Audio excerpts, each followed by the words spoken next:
Transcendance versus immanence. Voilà le sujet qui va être abordé. La transcendance par rapport à l'immanence, c'est deux concepts très différents, mais ils sont très fondamentaux pour aborder la réalité.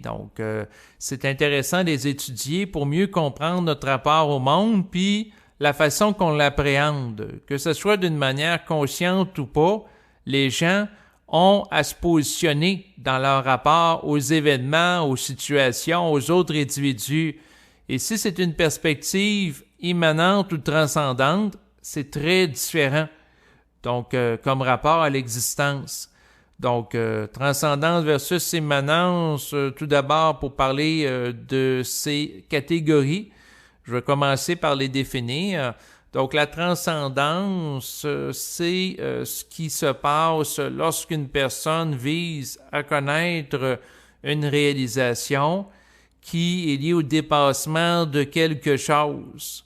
Donc, transcender, ici, il faut le voir comme synonyme de dépasser.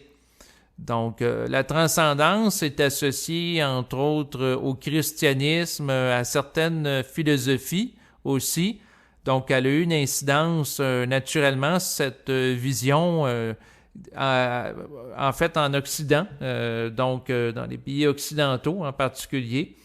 Donc, la transcendance, c'est, par exemple, la personne qui va dire, en appartant, en fait, à la religion du bouddhisme, qu'elle doit transcender, dépasser ce qu'elle va appeler les plaisirs inférieurs, comme la sexualité, la gourmandise, pour parvenir à ce qu'elle qualifie comme étant les plaisirs supérieurs, atteindre un état de compassion, de gratitude, de calme mental.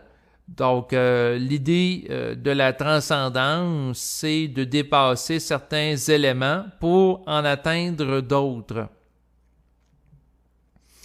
C'est sûr que la transcendance, c'est l'idée de se réaliser à travers un parcours où la personne doit dépasser certaines choses ou se délaisser de certaines choses. Donc, les gens doivent faire le sacrifice par exemple, dans certains cas, de leur rapport à la sexualité. Donc, pour quelqu'un qui devient moine et qui fait vœu de chasteté, ça peut être de dépasser, par exemple, l'attachement à la dimension physique. Quelqu'un qui fait vœu de pauvreté, donc privation des biens pour atteindre une forme d'état-réalisation espérée. Donc, un délai entre soi et la réalisation dans la perspective de la transcendance. Par contre, pour ce qui est de l'immanence, le sujet de l'aborder aujourd'hui m'est venu en lien avec l'écoute d'enregistrements du philosophe jovialiste québécois André Moreau. Donc, vous allez pouvoir retrouver sur le web, notamment YouTube, de nombreux enregistrements qu'il a produits au fil des ans. Et je vais mettre en bas de l'enregistrement présent les coordonnées de sites web se rapportant à ce philosophe québécois. Et par rapport au concept d'immanence qu'il amène, c'est à partir du principe que l'absolu est immanent en relatif, donc la totalité peut être perceptible, peut transparaître à travers la dimension phénoménale. Donc, autrement dit, la dimension nouménale est à travers le phénomène, autrement dit, l'infini est au cœur du fini aussi. Donc, ce qui va dans le même sens. Donc, dans cette perspective-là, la réalisation peut être vécue à travers l'existence sur le plan physique. Donc, la personne n'a pas à mépriser les plaisirs de la chair comme la sexualité ou faire vœu de pauvreté pour atteindre la réalisation, comme dans la perspective de la transcendance. Autrement dit, la personne peut être en contact avec l'absolu, avec l'être, même au cœur de l'activité sexuelle et de la jouissance que la personne peut connaître en plein ébat amoureux. Donc, ce qui est très différent. Donc, c'est sûr que le rapport au monde dans une perspective transcendante versus immanente est très différent. parce que dans la perspective transcendante, il y a un désir de dépasser certaines choses pour atteindre d'autres choses. Et ça peut passer par des efforts, de la privation, par une forme de cheminement initiatique où l'individu va viser, par exemple, à pratiquer le jeûne, à avoir des pratiques aussi ascétiques, un peu comme on pouvait le voir là, dans le film Le Code de Da Vinci, mettant en vedette Tom Hanks, où il y avait un individu qui, dans le fond, se nommait Silas dans cette œuvre de fiction et qui se rendrait dans la cuisse une espèce de ceinture avec des piquants. Donc, le concept de ceinture de chasteté ou de mortification ou de s'infliger des souffrances avec un fouet. Donc, ça, c'est dans la dynamique de la transcendance, où la personne croit qu'il faut qu'elle souffre et qu'elle expie ses péchés pour atteindre l'absolu, donc la réalisation, le contact avec Dieu. Donc, dans cette perspective-là de la transcendance, c'est une perspective où la personne se croit séparée de l'état de réalisation et qu'elle doit faire quelque chose pour y parvenir. Donc, c'est sûr que la perspective de la transcendance mise en relation avec une approche religieuse réincarnationniste, ça donne la croyance qu'une personne doit épurer son karma pour parvenir à la réalisation, qu'elle doit se réincarner d'une manière successive pour que son âme puisse se dépouiller des péchés, dépouiller des éléments qui l'empêchent de monter, de s'élever en conscience. Et c'est sûr que la perspective de la transcendance, c'est la perspective que l'individu doit se dépouiller de certains éléments qu'il va évaluer comme étant bas pour atteindre quelque chose de plus haut. Tandis que dans l'immanence, le rapport entre le bas et le haut est différent. C'est-à-dire que l'individu ne se considère pas comme étant nécessairement bas pour atteindre quelque chose de plus haut, mais il peut avoir un rapport avec l'être comme étant quelque chose d'absolu qui est au cœur de sa dimension physique. Donc, il suffit que l'individu se donne à être pleinement celui qu'il est dans le ici et maintenant pour parvenir à la réalisation. Donc, il n'a pas à passer à travers un parcours du combattant avec des épreuves qui vont le façonner pour parvenir à être pleinement ce qu'il est.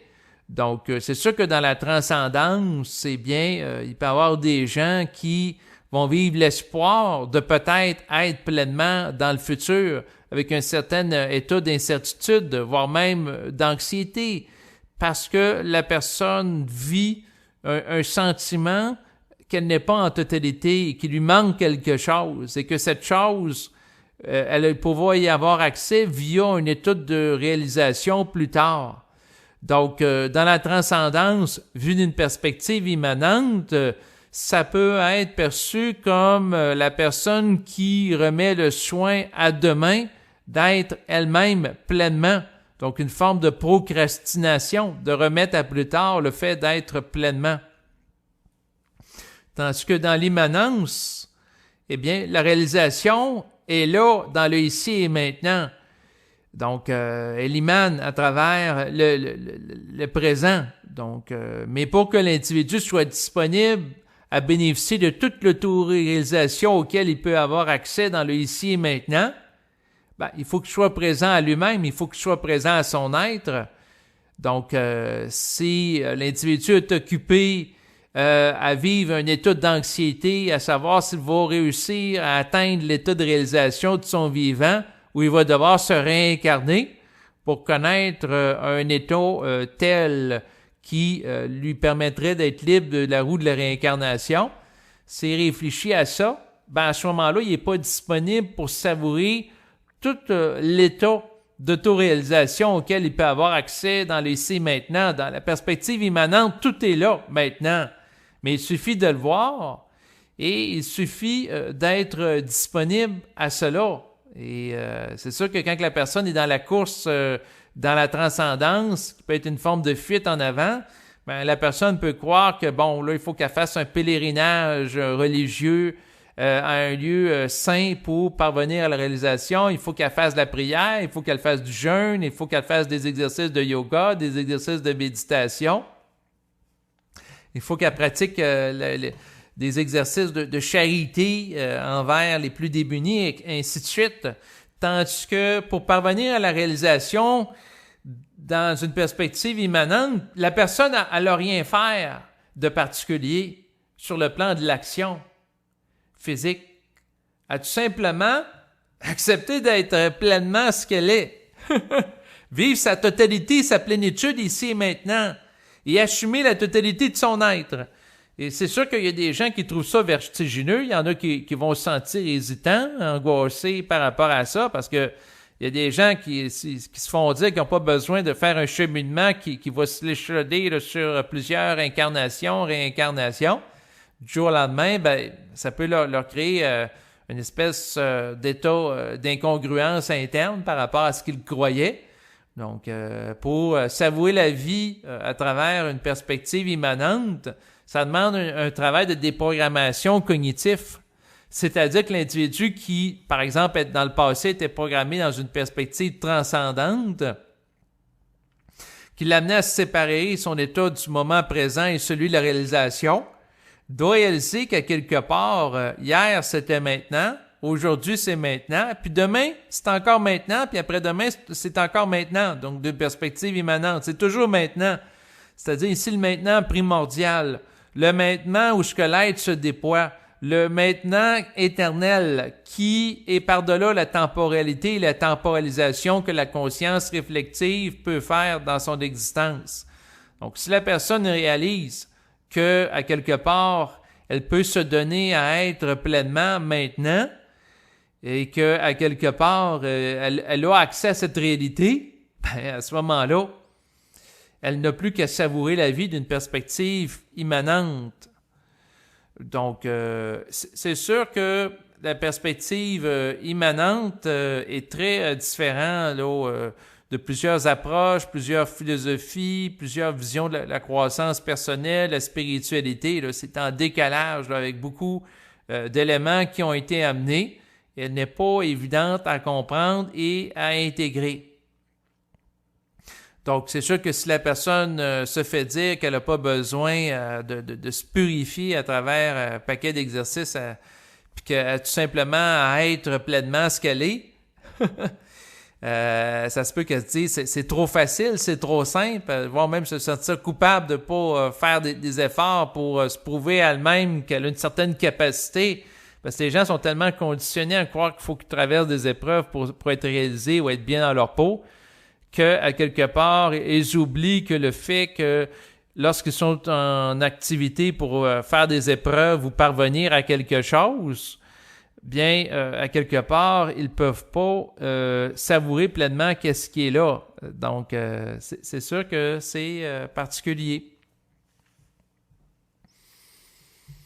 Donc, c'est sûr que oser être pleinement, ben, c'est la clé pour intégrer un vécu dans une perspective immanente, puis ça change le rapport au monde. Et c'est sûr que dans une des conférences que j'écoutais, entre autres, d'André Moreau, il était question de la création du soi déjà là. Donc, autrement dit, l'être qui existe d'une perspective immanente, donc l'absolu au cœur du relatif. Donc, le relatif, c'est quoi? Ben, c'est la temporalité linéaire que peut vivre l'individu qui réfléchit, qui analyse, donc le passé, le présent, l'avenir. Donc, ça, c'est relatif. Donc, le moment éternel par rapport à ça, c'est celui qui est absolu. Donc, ce qui fait dire, comme je le mentionnais il y a quelques instants, hier c'est maintenant, aujourd'hui c'est maintenant, puis demain c'est encore maintenant. Donc, lorsqu'on se branche sur ce maintenant-là qui est intemporel, ben à ce moment-là, on est en contact avec l'état de réalisation. C'est aussi simple que ça. Par contre, ça peut être difficile à accepter que ça soit aussi simple que ça pour des gens qui, par exemple, pendant plusieurs décennies, ont fait des efforts pour atteindre cela. C'est un petit peu comme la personne qui s'attend qu'il faut qu'elle escalade plein de montagnes pour éventuellement venir à connaître le sommet de son être. Alors que l'être a toujours été là, depuis son passé, dans le moment présent, étant donné que l'absolu est au cœur du relatif, mais peut-être qu'elle ne le voyait pas précisément parce qu'elle était occupée pour faire des plans pour gravir sa montagne, puis atteindre son sommet. Donc, c'est sûr que ce que j'expérimente dans les derniers jours, c'est la perspective de m'installer dans l'immanence de mon être, dans le ici et maintenant. Donc, c'est un mode de vie qui est calme. C'est un mode de vie où je nourris pas de réflexion à l'idée, par exemple, est-ce que je vais réussir à fusionner totalement de mon vivant avec l'esprit, la conscience, autrement dit l'être. Donc, est-ce que je vais réussir à atteindre ceci, atteindre cela en termes de palier de conscience? Donc, mon souci n'est pas là. Mon souci est plutôt d'être bien dans ma peau ici et maintenant. Donc, il n'y a plus une perspective présentement de ce que je expérimente de fuite en avant. Donc, autrement dit, est-ce que dans le futur, je vais commettre des actions qui vont me permettre de faire des prises de conscience, de rehausser mon niveau, d'atteindre ceci, d'atteindre cela? Non, il n'y a plus l'esprit de la démarche dans cette perspective-là. C'est plus d'être présent à ce que je suis. Donc, l'être, j'en ai une captation à travers ma sensibilité, mon intuition. Et ça me donne une direction. C'est ça, je travaillais par l'intérieur à l'être, mais encore faut-il s'ouvrir. Puis pour s'ouvrir à l'être, bien, il faut être dans un état de disponibilité, être pleinement soi-même dans le ici et maintenant pour permettre l'émergence éthérique de s'opérer dans notre existence. Donc, la question de la création du soi est déjà là. Ça, c'est un sujet qui a été abordé dans le cadre d'une conférence d'André Moreau que j'ai écoutée. J'en ai écouté plusieurs dans les derniers jours. Et lui, il parle de la création du soi, c'est-à-dire l'être qui est déjà là. Autrement dit, c'est l'auto-mouvement de l'être dans le moment présent éternel, intemporel, qui dépasse la linéarité du temps. Autrement dit, l'être se crée ici et maintenant, qui est le seul moment qui existe, et il a toujours été là dans le sens que hier, c'était maintenant, puis il sera toujours là dans le sens que demain sera maintenant. Parce qu'en réalité, il y a eu un seul moment, lorsqu'on sort d'un esprit réflectif puis analytique lié à notre personne, qui va interpréter les choses sur le plan relatif. Parce que sur le plan absolu, lorsque l'être est constitué dans un moment, ben à ce moment-là, la dimension éternelle jaillit, qui englobe l'ensemble des moments. C'est particulier à comprendre, c'est complexe. Donc, c'est sûr que c'est une façon différente d'appréhender le monde que peuvent le faire des gens qui, par exemple, croient qu'il faut qu'ils sacrifient toute leur vie et aller à la messe régulièrement pour peut-être aller au paradis lorsqu'ils vont être décédés là, et se reposer là, sur un plan de lumière là, accompagné d'anges.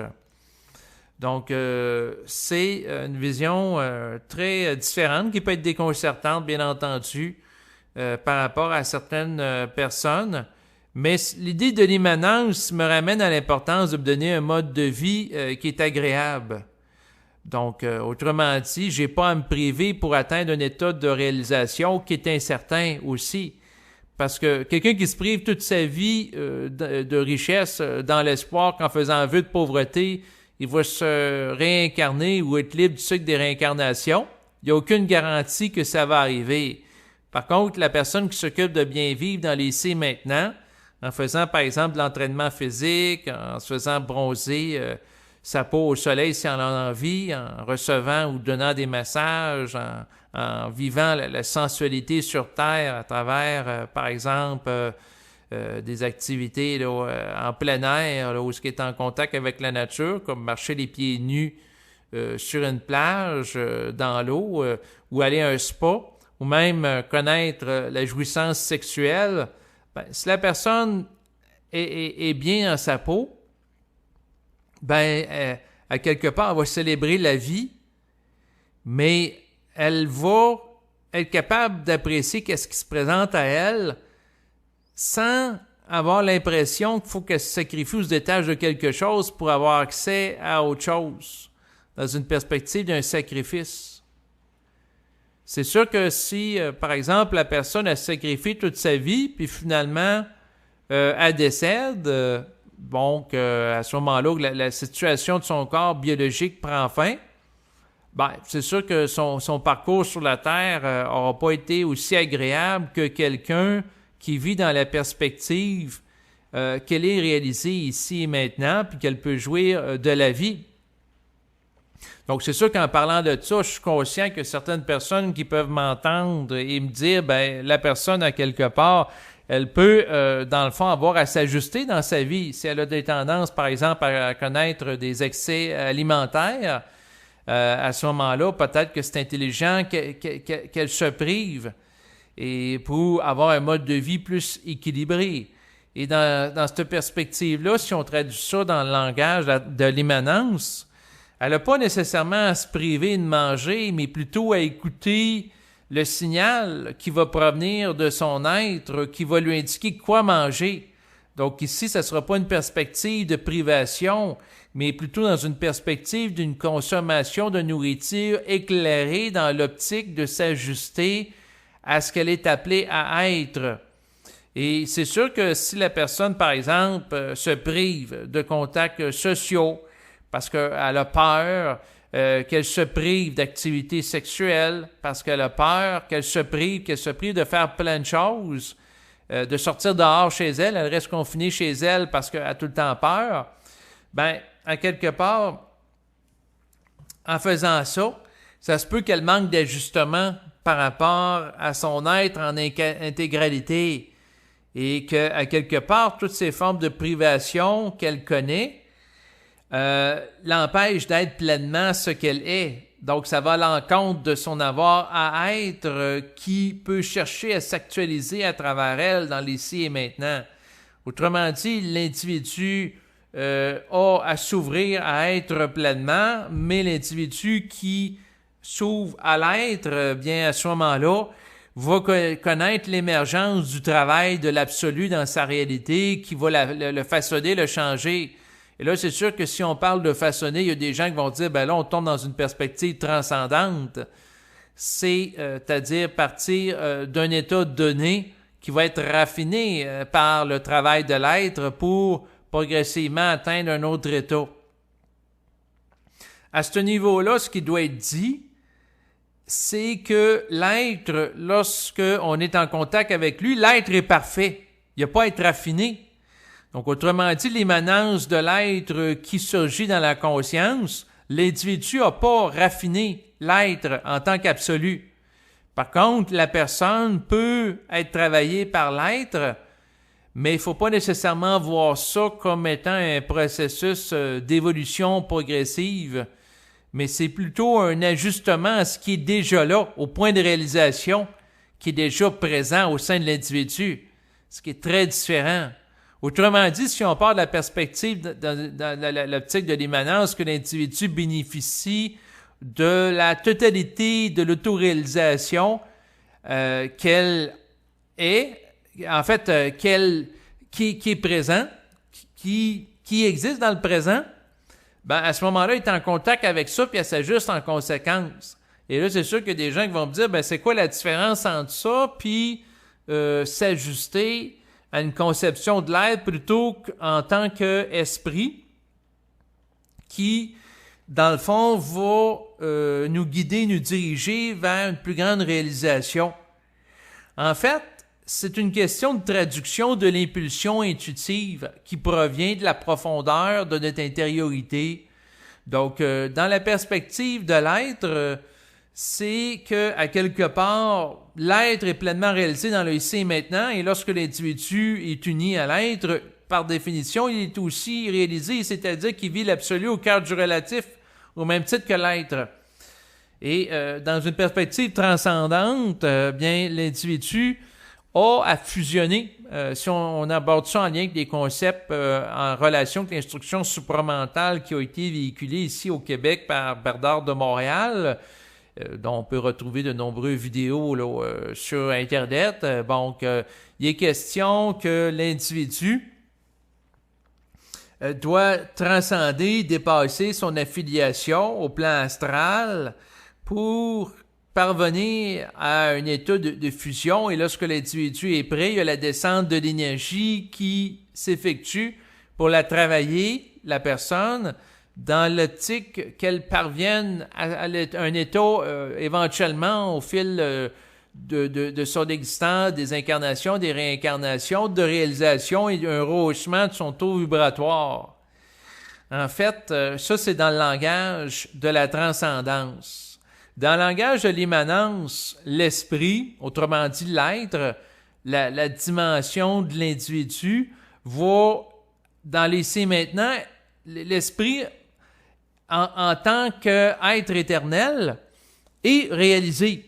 Bon, ben à ce moment-là, l'individu a tout simplement à s'ajuster à cela. C'est sûr que le plan physique est relatif. Donc, autrement dit, le plan fini peut être travaillé par l'infini que représente l'être en tant qu'absolu, mais il peut y avoir un délai.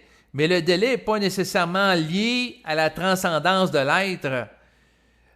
Donc, c'est pas lié à la transcendance de l'esprit. Donc, c'est une perspective particulière. C'est-à-dire que la personne, sur le plan biologique, va être par, à quelque part, l'esprit ou l'être, tout dépendant de la terminologie qu'on va utiliser. Mais ce qu'il faut comprendre par rapport à ça, ça revient au principe de faire ce qui est intelligent dans le moment présent par rapport à soi, par rapport à l'absolu qu'on est, qu'on se donne à être. Parce que tant qu'on cherche à transcender une condition à ce moment-là et qu'on résiste à cette condition-là, on est disqualifié pour être pleinement. Donc, autrement dit, la personne qui, par exemple, sur le plan de l'expérience humaine, va vivre un deuil, donc la personne vit un deuil d'une autre personne, si elle est en contact avec son être, bien à ce moment-là, elle est branchée à un état de plénitude à l'intérieur d'elle, un peu comme un soleil qui, peu importe la nature de l'événement, continue à rayonner. Donc, qui a une pandémie sur Terre, qui liait des raz-de-marée, qui ce soit une situation de pauvreté, de richesse, le soleil irradie de sa lumière. L'être est un peu comme un foyer jaillissant de lumière, donc un foyer d'absolu au cœur du relatif. Et c'est sûr que dans la perspective de vivre l'être, la personne n'a pas à s'élever, dans le sens élever ses vibrations, parce que s'il est en contact avec la vibration de l'être, il est en contact avec la totalité de ce qu'elle est. Donc à ce moment-là, de s'élever ou ça vient aussi amener à induire l'idée qu'elle est basse. Donc si quelqu'un se croit faible, ben il doit se renforcer. S'il se croit bas, il doit s'élever. Parce que si l'individu est en contact avec l'être, la dimension éternelle, il n'y a pas à s'élever pour s'ajuster à l'être parce qu'il peut le capter dans le ici et maintenant. Comme d'une perspective transcendante, la personne capte l'esprit, mais dans une perspective transcendante, la personne doit élever sa conscience pour intégrer davantage l'esprit, tandis que dans une perspective immanente, la personne est tout simplement dans un état de disponibilité interne à l'être qui va façonner son existence. Dans un sens, il y a des éléments qui sont similaires, mais la perspective change. Mais le fondamental de tout ça, c'est de réaliser que c'est ça qui enlève, je pense, un stress ou un état d'anxiété. C'est qu'à quelque part, l'être, lorsqu'on le perçoit dans le maintenant, on a la confirmation qu'on a réalisé. On n'a pas à vivre dans le doute, l'anxiété existentielle, l'angoisse, et ainsi de suite. Donc, c'est tout simplement ça qu'il faut comprendre. Donc, c'est un changement de perspective.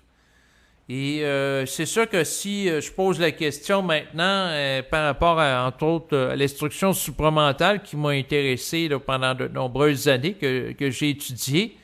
Donc, par rapport à l'instruction supramentale, est-ce que l'instruction Bernard de Montréal, dans le fond, visait à quelque part à être dans une perspective de transcendance où la personne doit faire des choses pour parvenir à un état de réalisation, comme par exemple pratiquer des jeûnes, pratiquer la chasteté, faire certains sacrifices? La réponse, c'est non. D'ailleurs, Bernard de Montréal disait « Occupez-vous de votre steak ». Donc, c'est sûr que s'il y a des gens qui croient qu'ils doivent pratiquer le végétarisme pour parvenir à la réalisation de la conscience ou arrêter de fumer la cigarette, alors que lui fumait la cigarette, ben, quelque part, c'est pas nécessairement des éléments là, qui vont permettre cela. Donc, le point, c'est que la personne, d'une perspective supramentale, d'ailleurs, Bernard disait, occupez-vous pas de ça, là, la conscience, là, occupez-vous d'être bien dans votre peau. Occupez-vous là, de fonctionner au travail, votre couple, puis aussi avoir de l'argent. Et ce qui est intéressant, c'est que cette perspective-là, finalement, quand on en regarde ça, ben, ça rejoint la perspective de l'individu qui n'a pas à se soucier d'évoluer pour parvenir à la conscience. Et que la personne, à quelque part, dans une perspective immanente, elle s'occupe d'être bien dans sa peau, puis elle bénéficie de l'autoréalisation qu'elle a. Donc, autrement dit, dans la perspective immanente, la personne ne feint pas d'être ignorante. Autrement dit, la personne s'autorise à se donner accès au savoir maintenant. Elle ne remet pas à plus tard le soin d'être savante, le soin d'être consciente. Non. Elle s'autorise à définir le réel par elle-même dans une perspective d'une conscience souveraine et autonome pour faire jaillir ce qu'elle a besoin dans le ici et maintenant. Donc, autrement dit, la personne qui est dans l'immanence, ben, elle est totalement en contact avec le réel. Et c'est sûr qu'une personne peut m'écouter, ben, il va me dire, ben là, c'est dangereux, ce comportement-là, parce que ça peut faire des gens qui sont orgueilleux, des gens qui vont vouloir s'imposer aux autres. Et ce que je réponds, c'est que, à quelque part, quelqu'un qui est en contact avec le réel de son être peut être en contact simultanément avec le réel des autres. Autrement dit, la personne peut être attentive à autrui, donc dans la perspective de ne pas les dominer. Donc, être en contact avec l'être dans le présent, ça ne veut pas dire de dominer les autres, mais ça veut dire d'être soi pleinement. Donc, il y a des nuances à faire.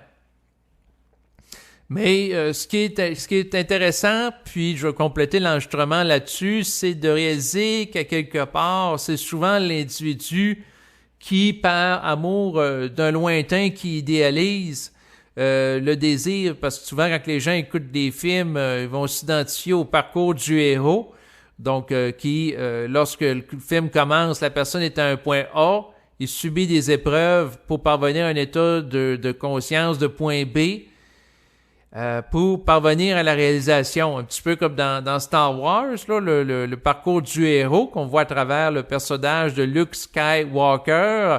Donc, si on prend l'épisode 4 là, de cette série de films de science-fiction de la guerre des étoiles, eh bien, Luke Skywalker est un agriculteur et il est confronté à des épreuves, des combats, et il devient un chevalier Jedi. Donc, son état A est modifié pour parvenir à une réalisation, donc devenir un chevalier Jedi, c'est-à-dire un maître, alors qu'au début il était disciple de Ben Kenobi. Donc son état change, son état est altéré, puis parvient à une forme de réalisation à travers un parcours personnel.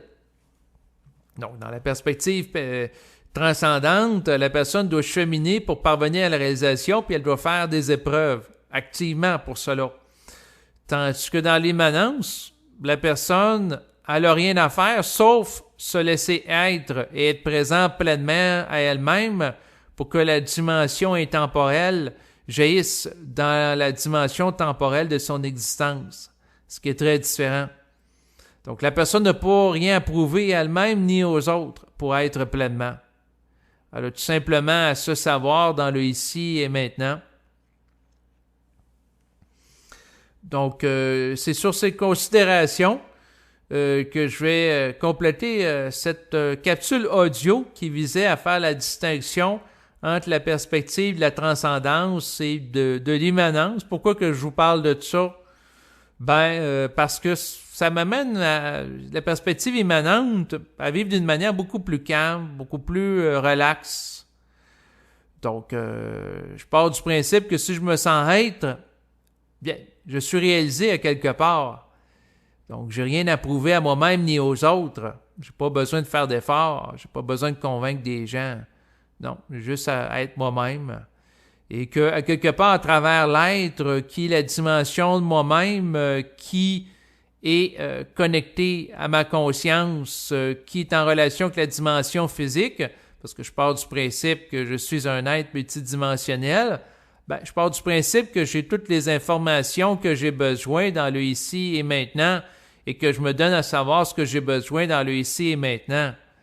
Et que, quelque part, tout est là. L'absolu étant humainement relatif, toute information ou élément pertinent peut, dans le fond, émerger dans le moment présent.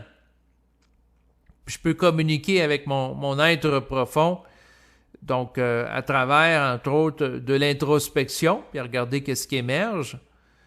Donc, et c'est sûr que je pars du principe aussi que l'être, c'est une dimension de moi-même qui est en relation avec la totalité. Donc, mon être n'est pas lié à un état de conscience localisé. Donc, il est par-delà mon corps physique. Et c'est un petit peu comme le concept d'esprit. Sauf que dans la perspective de l'esprit, véhiculé par l'instruction supramentale, l'esprit évolue à travers l'être humain. Et si l'esprit ne réussit pas à s'affilier psychiquement avec sa contrepartie terrestre, bien, la partie terrestre doit se réincarner dans une autre vie pour que le contact s'effectue. Tandis que dans l'être, le contact avec la dimension de nous-mêmes qui est par-delà la dimension physique est présente. Et dans l'être n'a pas besoin de se réincarner pour pouvoir atteindre un état de perfection, parce que le simple fait qu'il est en contact avec la totalité fait en sorte qu'il est déjà parfait en tant qu'absolu. Donc, il n'a pas besoin de parvenir à un état de réalisation à travers le devenir de la personne.